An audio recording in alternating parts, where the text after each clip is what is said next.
Alright, hi everyone, welcome back to another video of Salesforce Makes Sense. This is Himanshu and we are continuing our Lightning Web Components Masterclass where we are kind of trying to understand a bit about JavaScript before jumping into LWC. Alright, so in the previous tutorials we talked about array methods, we talked about variables, and now we are going to talk about functions. Alright, so that's the next foundational stone that you kind of need to understand in terms of the syntax and the semantics. What are functions? All right, so functions are like reusable instructions that can perform specific tasks. So if I give you an example, and if you can take a look at the orange section, think like this. Imagine a coffee machine, and instead of making coffee manually every time, you simply press a button, or more like call a function. All right, and the machine takes care of making that coffee for you and gives you the end result. Right, now imagine if you had to do the same thing every time. Instead, now you have a function, and on click of that function or click of that button, you are able to get that coffee made automatically. So there is a set of steps to everything, correct? And the end result we know. However, you don't want to do those steps every time. You can actually skip it or bypass it by creating a reusable module, and that is basically a function. All right, so you can consider the button as the function and coffee making as the actual process wherein the machine gives you the output as the final coffee. Okay, or it could be tea if you're a tea person, correct? So functionals are like reusable instructions. Now functions allow you to write code once and use it multiple times, making your program efficient and organized. That's kind of the key importance of a function, that you can write it once and you can use it any and everywhere. Okay, and as many times as you want.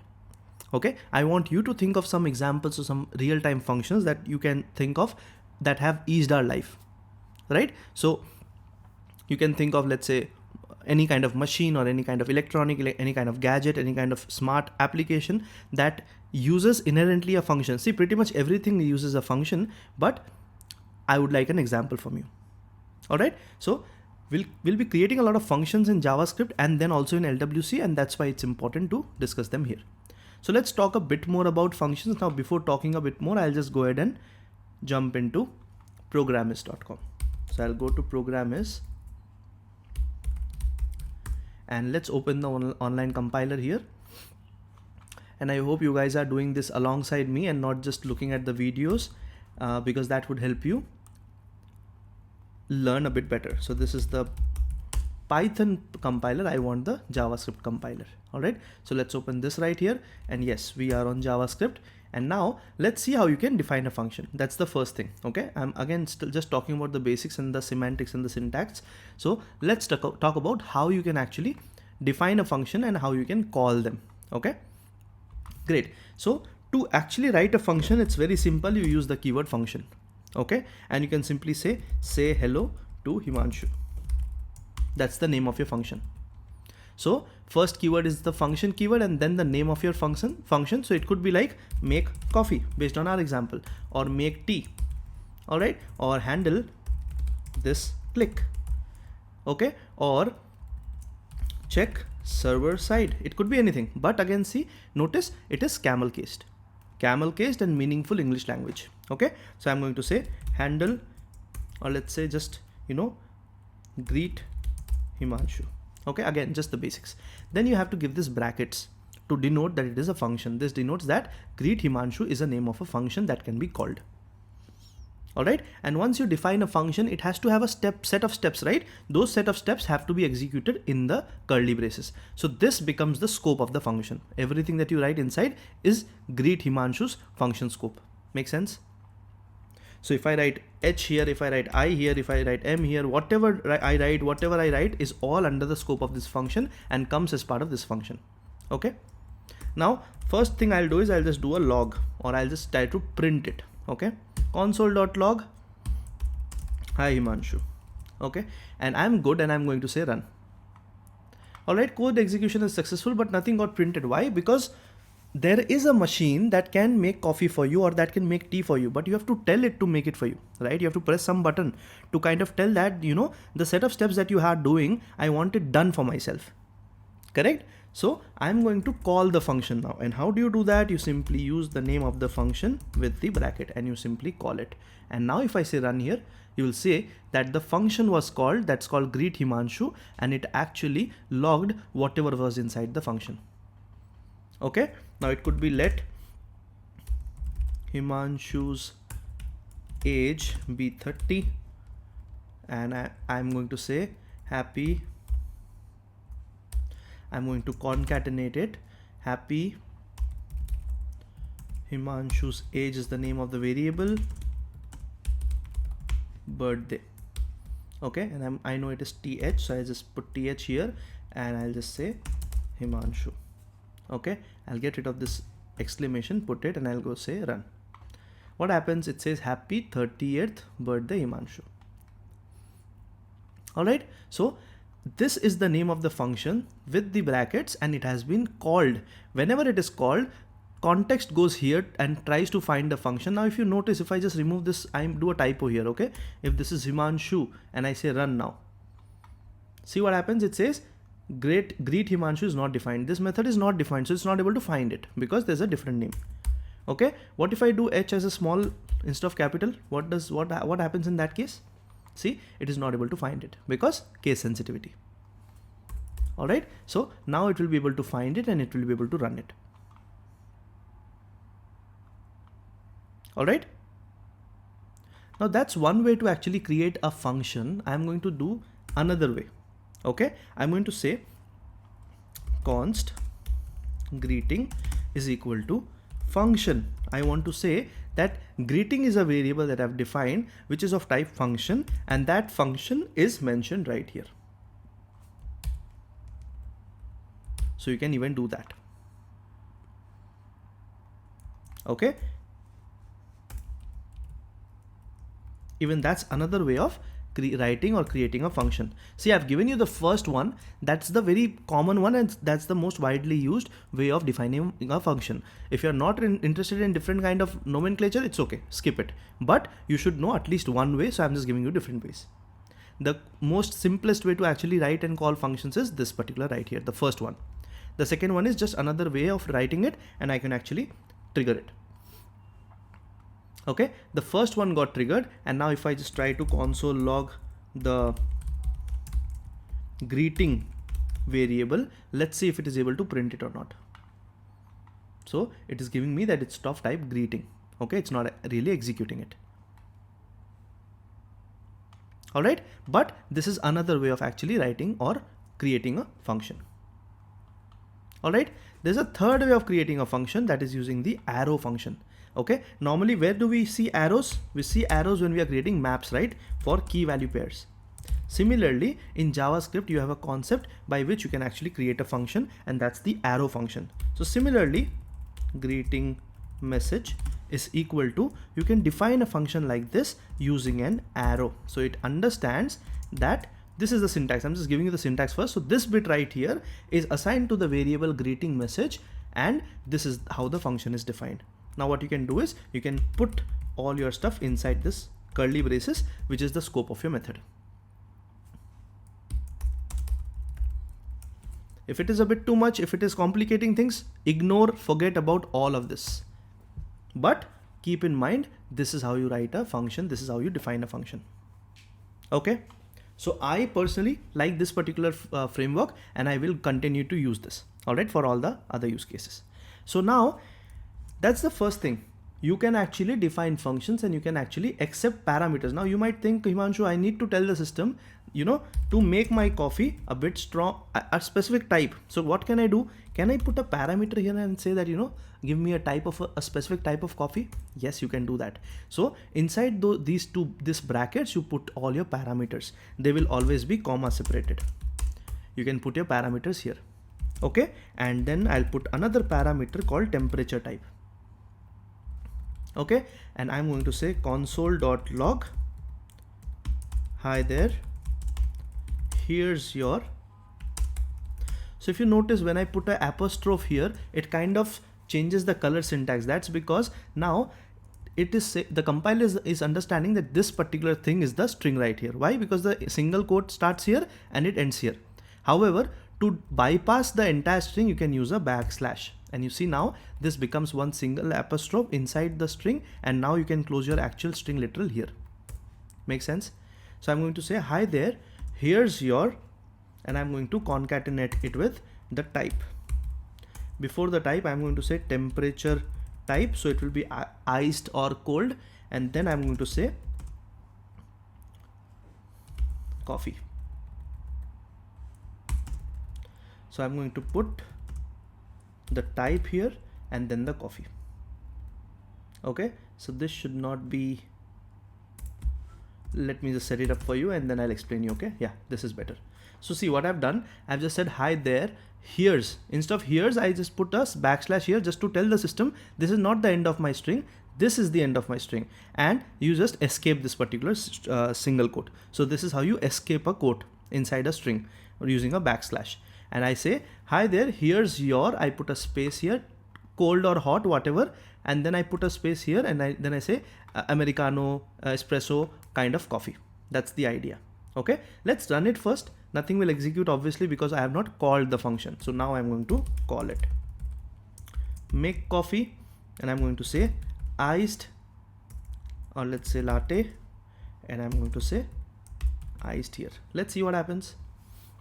So you see, hi there, here's your, see this is printing with the single quote, and then iced latte has come from the variables that we have defined. Make sense? And this is how you call the function. Nothing fancy, we are not discussing anything fancy, we are simply discussing how to create a function, how to call a function, as simple as that. We'll do our actual use cases in LWC, don't worry about that. Don't think why is Himanshu asking us to make coffee and tea. No, that's not the plan. Even though it's Sunday for me here today, I want to have some tea, but that's not the plan. The plan is to actually just understand the syntax and understand how JavaScript functions, how do you use them, and that's all. We'll do the actual kind of thing, the real regression, when we are into LWC use cases. Okay, but I hope you understand this is how you'll call it, this is how you'll define it.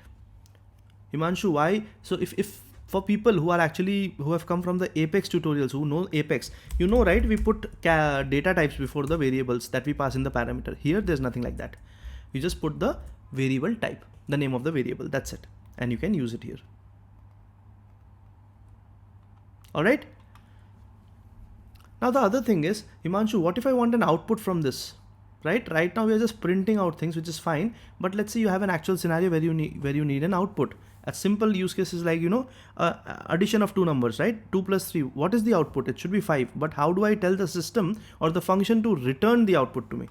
Correct? So that's where we used a keyword called return.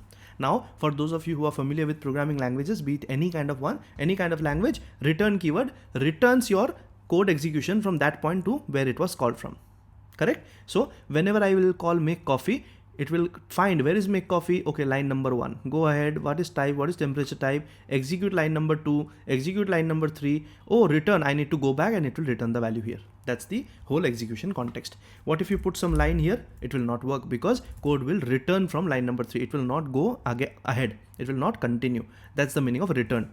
So whenever you want your function to return something, that's where you put a return statement. Okay. Now instead of printing a console log here, I'm going to say my value, or let's say my coffee type, is equal to, and I'm going to say just let, and I'm going to return this particular value from my function. So I'll say return my coffee type. Okay, and I'm going to now run it. Okay, so now if you notice the console log is not there, so it's not printing anything, but it has returned this value to this method. Now if you want to accept this value here, you simply put a let keyword and you see final coffee output. Let's say you're assigning whatever comes from your function to this particular value. This is basically your mug or your cup where you're pouring your coffee. So when you put this here, you can actually now print your variable, and that will give you the output that the function has derived. See, hi there, here's your iced latte coffee. What really happened? A function was there, a line was there, and a console log was there. It went ahead and executed this line. This line is assigning a variable to a value. That value is nothing but a function being called. This function, as soon as it reached here with the parameters, it tried to find in the code syntax, is the function available? Yes, it is available. It went inside, executed this line, returned to this line, As soon as the return command came, it returned back here. So this value was replaced with this value and was assigned to this particular variable. This variable was then finally printed using the console.log. Makes sense? Nothing complex, take your time, but just try to understand the basics of it. Once you understand the basics, it will not become the kind of daunting it looks like when you look at a very big JavaScript code later. Like, maybe 100 lines code will look very daunting to you. But if you understand these basic funda of where the code is executing, how is the context going here, how is it coming back here, what is being assigned, these kind of things you actually need to know. Okay, for those of you who are following completely fine, you are really going well, and you'll probably kickstart LWC fine. For those of you who are needing some time, take your time, it's okay. Probably just listen to the last few statements another time, and then you'll get the hang. All right, so you can return responses, you can accept parameters, you can define a function. All right, now let's do a salary plus overtime calculator. So now I'm going to get rid of all of this. I'm going to create a new function. For those of you who are confident enough, just pause the video here, try to do it on your own, and post the results on the chat, okay, or on the comment, I mean. All right, now a sample question is salary plus overtime. Let's say you have a salary, that is your parameter. Another thing is the overtime, which is basically the number of hours or maybe the rate of per hour. So if you kind of think through, what is the function I need to create? I need to create total pay calculator, correct? This is my function syntax. Looks good. First of all, I'll just create the function. I'll create the stub and I'll call it from somewhere. Okay, till that it is fine. I'll just decorate it a bit. I am going to receive this month. Okay, now if you want to actually do some calculation, what do you need? You need your actual monthly salary. That's one. See, to actually write comments, you use double slash. Okay, that will create a comment. It will not execute the line. So this is a comment. So monthly salary you will need. What else will you need? You will need what is your hourly rate and how many hours you did overtime. Okay. All right, so these are the three parameters that your function needs in order to calculate your total pay, correct? So I'm going to say monthly pay is my first parameter, my hourly rate is my second parameter, and overtime in hours is my third parameter. So if I multiply this with the hourly rate and add it to the monthly pay, I will get my total pay. Yes, so I'm going to say let total pay is equal to monthly pay plus hourly rate multiplied by overtime in hours. Makes sense? There's a typo here, so I'm going to put a bracket because these two need to be done first, and then it should be added here. All right, once the total pay is calculated, I want to return it from here, and I want to go ahead and say run. What is going to happen? Nothing is going to happen because right now I have not really called the method. I've just called the actual value. So it should be a method. See what happened when I put the name of the method, it is actually printing the entire method here and concatenated it like a string. Okay, so but it is completely wrong. So JavaScript compiler will not tell you these kind of mistakes. So you need to say this should be a function and you need to pass the values here. So let's say $10,000 is your monthly pay. Hourly rate is let's say $15, and your overtime in hours, let's say this month you did 6 hours overtime. Okay, and now you're going to say run. There's something wrong. What is the problem? Overtime in hours. See, T is capital, T is small. That's a problem. I'm going to fix it. Overtime, IH is capital. Okay, fine. Now let's run it. Perfect. So I'm going to receive $10,090 this month. Okay, how? 10,000 plus 15 into 6, that's 90. And that's concatenated. So did you understand how this entire code worked? This looks like a small thing, like, okay, this is basic mathematics, I can do it in my hands, but you should be able to write in JavaScript and do it and understand every bit that you're doing. Okay. So that was a very quick sample question, nothing fancy, but just to understand the flow, the context, and how the syntax works. Now what I want you to do is I want you to give it a try. 5 functions, very simple ones, will not take more than 15 minutes if you do it right away. So the first one is take 2 numbers and return their average. Create a function that accepts a string and returns its length, and write a function to check if a number is even or odd. Okay. And then you can create a function to calculate the area of a rectangle, which is length into breadth or width, and write an arrow function that takes a name and returns a welcome message. All right, using the arrow function, the third way of creating a method, right? A function. So use that technique. Feel free to use the internet, but try to solve it and paste it in the comment and show me that you have written all the 5 functions and you have the hang of how to write a function, a very basic one. Okay, these are very basic ones. Awesome. Now, why are you teaching us making coffee, making tea, calculating overtime? Why is this required? So how is this relevant for LWC is the next thing I want to talk about. So just like variables, just like arrays, you'll be creating variables and arrays, but where will you use them? Inside a function. So you'll be using functions to handle different kind of events. As soon as a form is submitted, as soon as a button is clicked, as soon as a field is modified, as soon as a checkbox is clicked, as soon as a radio button is clicked, all of these kind of things you'll have to handle using functions, because each event that you do on the form, see, what is an event? I clicked here, that's an event. Clicked here. So this is an application, right? This is called a keynote application. Okay. What am I doing here? I have this text written here and I'm clicking it. When I click on it, you see this border comes up that allows me to, expand and contract this. When I click here, I can expand and reduce the size of this. Can you think that, oh, okay, this could be a function behind the scenes that whenever someone clicks, this should happen. This border should come and it should allow you to stretch and contract. So even that's a function. So anything that you'll be doing or interacting is by functions. That will going to be using functions in LWC. Okay. You will use it to process and manipulate data fetched from Salesforce. That's another thing. Anything that will come from Salesforce, we'll have to use that to manipulate it and show it on the UI in whatever use case it could be. And you will use it to organize reusable logic within components. So let's say you have 5 different modules using 30 different functions, but 3 of them need to know what is the current date and what is the year in which this particular code has been written. So you will create a common function for it, and every time you'll pass a parameter, you'll get the output. You don't have to write that function every time. You don't have to write this bit everywhere.